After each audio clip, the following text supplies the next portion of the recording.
ઓમ નમઃ શિવાય. લાયકાત પ્રમાણે જીવનમાં પોતાને સ્થાન મળવું જોઈએ અને લાયકાત પ્રમાણે જ ફળ મળવું જોઈએ. આ જ કર્મનો સિદ્ધાંત અને આ જ સમાનતાનો સિદ્ધાંત. તો મિત્રો, આજની આ સ્ટોરી ટેલિંગ આ જ વિષયની આસપાસ છે. આ વિડીયોને અંત સુધી અવશ્ય જુઓ, લાઇક, શેર અને સબસ્ક્રાઈબ કરો. આ વિડીયોને પોતાના પરિવારજનો અને મિત્રોને અવશ્ય શેર કરજો.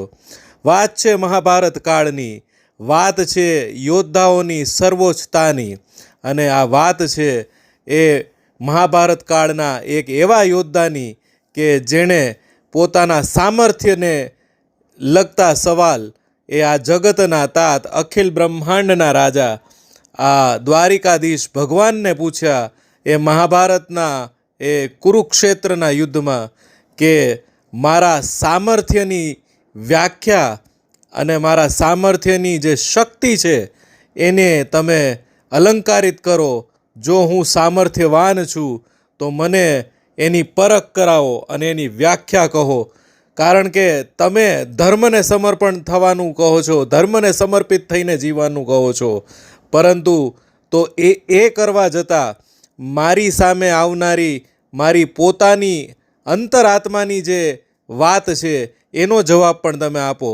જી હા મિત્રો, આ વાત છે સર્વશ્રેષ્ઠ ધનુર્ધર કર્ણની. જી હા, કર્ણ, કુંતી પુત્ર કર્ણ, સૂર્યપુત્ર કર્ણ, અને ક્ષમા કરે પણ એ અભાગ્યા કર્ણની આ વાત છે જે સર્વ તેજોવાન, સૂર્યનું તેજ લઈને જન્મેલા. કારણ કે સૂર્યપુત્ર છે, માતા કુંતીના જ્યેષ્ઠ પુત્ર છે, છતાં પણ અભાગ્ય એટલા માટે છે કે જન્મતા વેત જ માતાએ એમને તજી દેવા પડેલા છે. આ સમાજની આ લોક લાજને ધ્યાનમાં રાખીને પોતાના સૌથી પ્રાણથી પ્રિય તેજોવાન પુત્રને પણ ત્યાગ કરી દેવો પડ્યો છે. અને એ અભાગ્યો, એ તેજોવાન પુત્ર પોતાના સામર્થ્યને સિદ્ધ કરવા માટે જીવનભર ઝઝૂમતો રહ્યો, અને એ છે કુંતી પુત્ર કર્ણ, સૂર્યપુત્ર કર્ણ, અને મહાધનુર્ધર, સર્વશ્રેષ્ઠ ધનુર્ધર એ છે મહારથી કર્ણ. મહારથી કર્ણનો જન્મ જે આપણે જાણીએ છીએ કે માતા કુંતીએ સૂર્યદેવ પાસે વરદાન માંગ્યું હતું, અને વરદાન સ્વરૂપે એમને સૂર્યદેવે કર્ણ જેવા તેજસ્વી પુત્રને જ્યારે આપ્યા હતા, ત્યારે એ કુંવારા હોય, લોકલાજને કારણે એમને પોતાના જીવથી વહાલસોયા એ પુત્રને કરંડિયામાં રાખીને એ ગંગામામાં પ્રવાહિત કરી દેવો પડ્યો હતો. અને પછી એમને સારથી પુત્ર તરીકે પોતાની જીવની એ સારથીના ઘરે એમનું લાલન પાલન ને ઉછેર થાય છે. પરંતુ અંદર એ સૂર્ય ભગવાનનું તેજ અને એ ક્ષત્રિય રક્તના ધની પોતાના સામર્થ્યને સિદ્ધ કરવા ઉંમર વધતા, લાયક થતા એ જ ધનુર્વિદ્યાની અભ્યાસ માટે સંઘર્ષ કરતા રહ્યા. ભગવાન પરશુરામ જેવા ગુરુ મળ્યા, પરંતુ ગુરુને જ્યારે એ ખબર પડી કે આ સારથી પુત્ર છે અને મને જૂઠાણું બોલીને મારી પાસે વિદ્યા હાંસલ કરી. ફરી પાછું આ દ્રષ્ટાંત એવું સિદ્ધ ક્યાંય નથી કરતું કે અહીં વર્ણ વ્યવસ્થા, જાતિ વ્યવસ્થાને ભગવાને ભેદ કરી. કારણ કે ભગવાન પરશુરામ સ્વયં ભગવાન શ્રી હરિ વિષ્ણુના અવતાર છે. તો ભગવાન પોતે ક્યારેય કોઈ મનુષ્યના જાતિ અને વર્ણના આધારે ભેદભાવ કરી એમની લાયક ગેરલાયક ના ઠારવે. પરંતુ કર્ણએ પોતે સારથી પુત્ર છે એ વાત છુપાવીને, જૂઠું બોલીને ભગવાન પરશુરામને પોતાના ગુરુ બનાવ્યા. અને જ્યારે એ વાતની જાણ થઈ ત્યારે ગુરુ ક્રોધે ભરાયા અને એમણે એવો શ્રાપ આપ્યો કે તારા જીવનમાં જ્યારે તને તારી આ વિદ્યાની સૌથી વધારે જરૂર હશે ત્યારે જ તું એનું ભાન ભૂલીશ. કારણ કે ગુરુને દરેક વસ્તુ ચાલે પણ જૂઠાણું કદી ન ચાલે. આ શ્રાપને કારણે જ જ્યારે એ મહાભારતના કુરુક્ષેત્રના યુદ્ધમાં જ્યારે આમને સામનેની એ મહાભયંકર લડાઈ કે જે મહાભારતના એ કુરુક્ષેત્રના યુદ્ધ માટે, એ ધર્મ યુદ્ધ માટે નિર્ણાયક સાબિત થઈ, એ હતી મહારથી કર્ણ અને અર્જુનની લડાઈ અને એ યુદ્ધની જે આંખો દેખ્યો જે હાલ છે એ ભગવાન શ્રી કૃષ્ણ જે એમાં પોતાનો એક જરૂરી એવો ભાગ ભજવે છે એ જ સમજવા જેવો છે. મહારથી કર્ણ પોતાનું બ્રહ્માસ્ત્ર એ ઘટોત્કચનો વધ કરવા એમનો ઉપયોગ કરી ચૂક્યા હતા અને જ્યારે અર્જુન સામે જ્યારે મુખ્ય લડાઈમાં યુદ્ધ થવાનું હતું ત્યારે અસ્ત્ર શસ્ત્ર આમને સામને મહાભયંકર પ્રલયંકારી યુદ્ધ છેડાઈ ગયું હતું. પરંતુ અર્જુનના એક બાણને લીધે કર્ણનું જે રથનું પૈડું છે એ જમીનમાં ધસી જાય છે.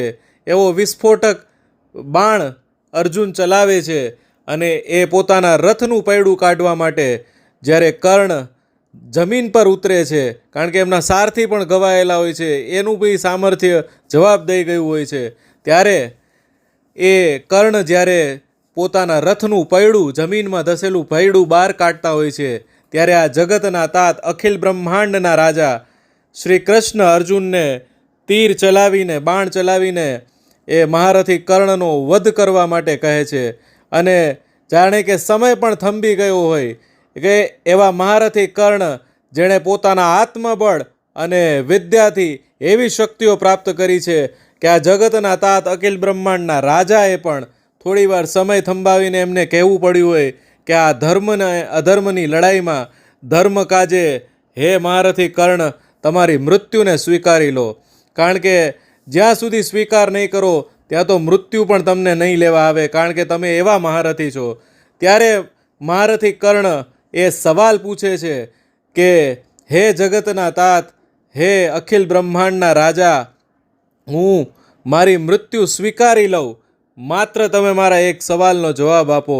ત્યારે જે કર્ણ સવાલ પૂછે છે, કદાચ આ જીવ જગતના ઘણા લોકોના ઘણા મનુષ્યોના જે સવાલ છે એના જવાબ કદાચ આમાં મળી જાય. ખાસ કરીને પોતાની કારકિર્દી અને સમાજમાં જે આ હરીફાઈની હોડ ચાલી રહી છે એમાં જે ઘણીવાર જે મધ્ય જીવનની કસોટીઓમાં જે મૂંઝવતા સવાલ છે એના પણ જવાબ મળી જાય. તો અવશ્ય ધ્યાનથી સાંભળો. કર્ણ દ્વારકાધીશ ભગવાનને એ સવાલ પૂછે છે કે હે ભગવાન, તમે મને એ જણાવો કે મેં આખું જીવન મેં દાન કર્યું અને મેં મારી મિત્રતા નિભાવી, મેં મારી પાસે કશું નથી રાખ્યું, અને હવે જ્યારે સમય આવ્યો છે મારી શક્તિના સામર્થ્યના પ્રદર્શનનો, ત્યારે મારી શું વ્યાખ્યા થશે જો હું આવી રીતે મૃત્યુ સ્વીકારી લઈશ. ત્યારે જે કૃષ્ણ ભગવાન એને સવાલનો જવાબ આપે છે કે તારી લાયકાત શું છે, તારી આ સવાલનો જવાબ તને સાંત્વના કેમ આપશે, એવો જવાબ હું કેમ આપું છું, એ જવાબ અવશ્ય સાંભળો. ત્યારે ભગવાન શ્રી કૃષ્ણ એવું કહે છે કે હે મહારથી કર્ણ, હે રાધે, તારા રથનું પૈડું જમીનમાં ધસી ચૂક્યું છે, તારી વિદ્યાનું તને પરશુરામ ભગવાનના શ્રાપ આપવાને કારણે વિસ્મરણ થઈ ગયું છે, અને આવી પરિસ્થિતિનો લાભ ઉઠાવીને હું જગતનો તાત અખિલ બ્રહ્માંડનો રાજા હું આ મહારથી અર્જુનને કહું છું કે આ નિહત્થા કર્ણ ઉપર બાણ ચલાવ અને એનો વધ કર. આનાથી મોટી તારા સામર્થ્ય અને શક્તિની વ્યાખ્યા શું હોઈ શકે? આ કર્ણ માટે ભગવાન શ્રી કૃષ્ણનો જવાબ નથી, પરંતુ દરેકે દરેક જીવ મનુષ્ય માટે એના એ સવાલનો જવાબ છે જે પોતાની કારકિર્દી, સમાજમાં મળી રહેલી પોતાની પ્રતિષ્ઠા અને પદને વારંવાર પોતાને જ અંદરથી પૂછતો હોય છે કે શા માટે મારી લાયકાત પ્રમાણે મને મળ્યું કે ન મળ્યું. તો જ્યારે આજે સમય છે, તારીખો એવી આવે છે કે મેરિટ બેઝ સિસ્ટમ એટલે કે ઇક્વાલિટી, સમાનતાનો યુગ આવે અને સમાનતા પ્રમાણે જીવન ચાલે, ત્યારે આવા દ્રષ્ટાંતો અને આવી સ્ટોરી ટેલિંગ આપણને ઘણું શીખવી જાય છે. તો મિત્રો, જો તમને આજની આ સ્ટોરી ટેલિંગ ગમી હોય, વાત લાયકાત, સમાનતા એટલે મેરિટ સિસ્ટમની ગમી હોય, તો આ વિડીયોને લાઇક અને શેર અવશ્ય કરજો. તમારા અભિપ્રાયો કોમેન્ટમાં અવશ્ય જણાવજો. ફરી મળીએ આગામી વિડીયોમાં. ત્યાં સુધી જગદંબ.